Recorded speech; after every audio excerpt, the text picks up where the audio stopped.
Will the ATF's ghost gun rule get a second shot at life?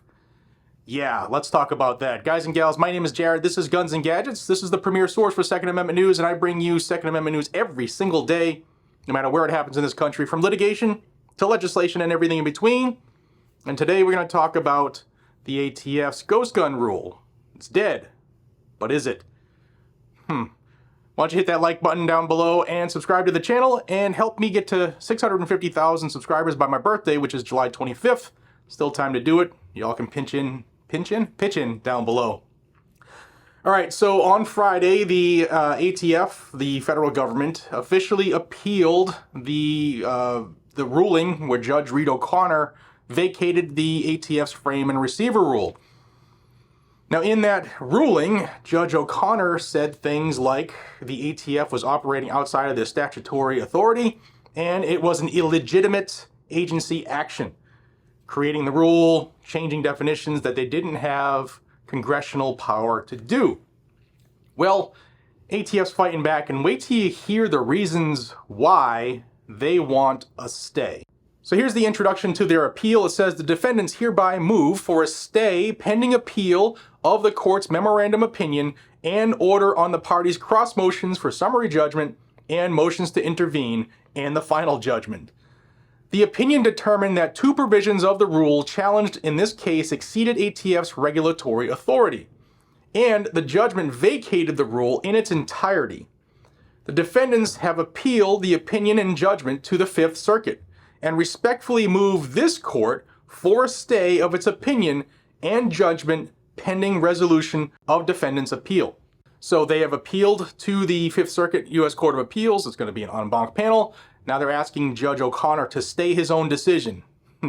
It gets better. Defendants also respectfully request an immediate administrative stay of the opinion and judgment to allow the court to consider this stay motion in an orderly manner. In the alternative, defendants respectfully request an administrative stay for no fewer than 7 days to allow the defendants to seek emergency relief from the U.S. Court of Appeals for the Fifth Circuit, and, just as important, to allow the Fifth Circuit to consider such a request in an orderly manner. So this is a 12-page filing that I'll have pinned down below, but I want to show you a couple quick things from their request here to Judge O'Connor for an administrative stay, meaning, hey, let's put this rule back in effect. We'll stay your vacator, it's called, where it was vacated. We're going to put that on ice. Let us still be tyrants. Let us still infringe while the Fifth Circuit decides if, the Constitution's a real thing or not for the Second Amendment. It's a big ask, but here's some things they ask for, and wait till you see what else I say at the end on one of the reasons that they're asking for this stay. It's mind-blowing. So in their argument, they say that the balance of harms weighs strongly in favor of a stay. Check this out. The government and the public will suffer irreparable injury if the vacator order is not stayed pending the appeal. As the rule explains, unserialized firearms have proliferated in recent years. In 2021, nearly 20,000 such firearms were reported to ATF as having been recovered by law enforcement from potential crime scenes, and the United States has recently brought many criminal cases to counter the illegal trafficking of unserialized, privately completed, and assembled weapons, the possession of such weapons by prohibited persons, and other related federal crimes. This proliferation of untraceable firearms severely undermines law enforcement's ability to engage in the integral process of determining where, by whom, or when a firearm used in a crime was manufactured and to whom it was sold or otherwise disposed, thereby impairing law enforcement officials' ability to apprehend violent individuals who may pose an ongoing threat to public safety. Now, this is horse shit. Tracing goes back to the original purchase of the gun, and it doesn't really track who has the gun now. Guns can be sold, they're stolen. They're not going to find out who has the gun unless it's the original law-abiding citizen who did the crime. And another thing is this number where they say it's the proliferation with 20,000 guns in 21 alone. That's because they changed the definition. Now, ghost guns includes criminals obliterating serial numbers. So just some criminal scratching off a serial number on a gun, which in itself is a felony, and then going to commit a crime that has nothing to do with the right of the people to build their own firearms, something that we've been able to do even before this was a country, when it was just the colonies. People made their own weapons, guns, knives, whatever. And all of a sudden, it's a problem because the lefties just figured out a game plan, that's all. By contrast, plaintiffs will experience only minimal, if any, injuries from a stay of the vacator pending appeal. Even with respect to the provisions that plaintiffs challenge, those provisions do not forbid the sale or purchase of any firearm, weapons part kit, or other item. Instead, the rule clarifies that certain items, like ready-to-assemble kits, are firearms, and so must be sold in accordance with the Act's licensing, record-keeping, and background check requirements. Thus, plaintiffs who wish to purchase or sell regulated products may do so if they comply with the Act. So the plaintiffs will have no injury as long as they comply with this Act, meaning we're forcing them to do something they didn't have to do before, which is kind of the definition of an injury when it comes to legal stuff. And, you know, they'll have no injury. You know, that pesky Constitution thing? Don't worry about that. Then the ATF is saying that they're likely to prevail in court. Check this out. The court's opinion determined two provisions of the rule to exceed ATF's regulatory authority. Those two provisions are, one, the rule's inclusion of a partially complete, disassembled, or non-functional frame or receiver in ATF's regulatory definition of frame or receiver. And two, the rule's inclusion of a weapon parts kit that is designed to or may readily be completed, assembled, restored, or otherwise converted to expel a projectile by the action of an explosive in ATF's regulatory definition of firearm. The part after this is a bunch of crying from ATF saying, look, the Gun Control Act says we can do these things, and we're not really changing the definition in Congress, we're just changing our definition.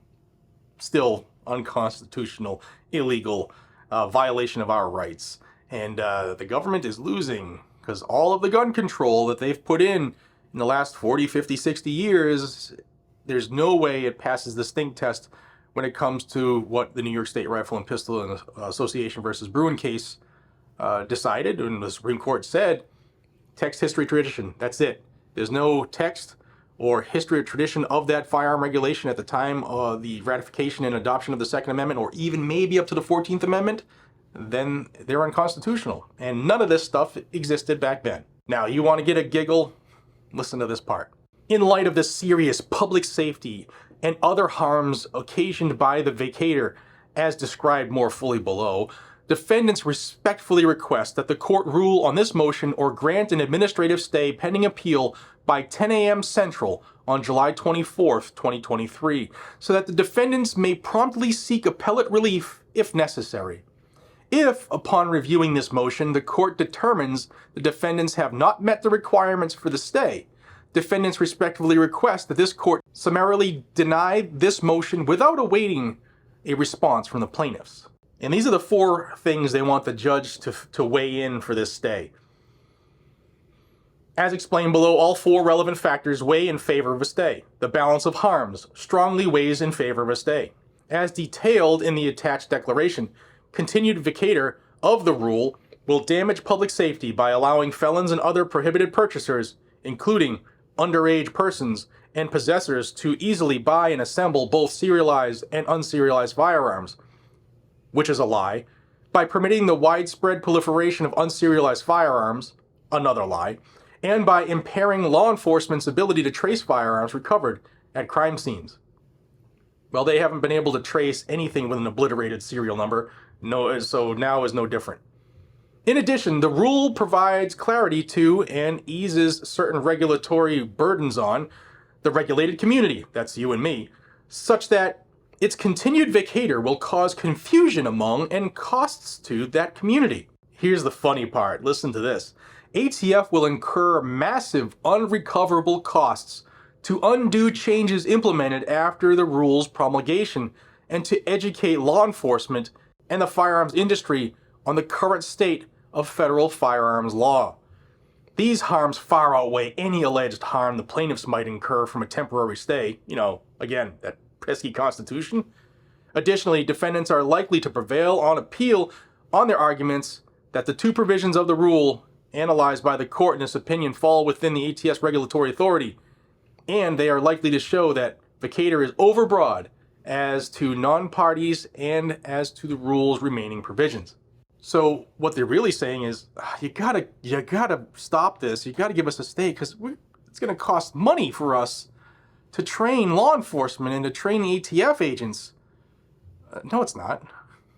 All you gotta do is say, hey guys, remember that BS we just instituted? Yeah, forget that, because the court said that's unconstitutional.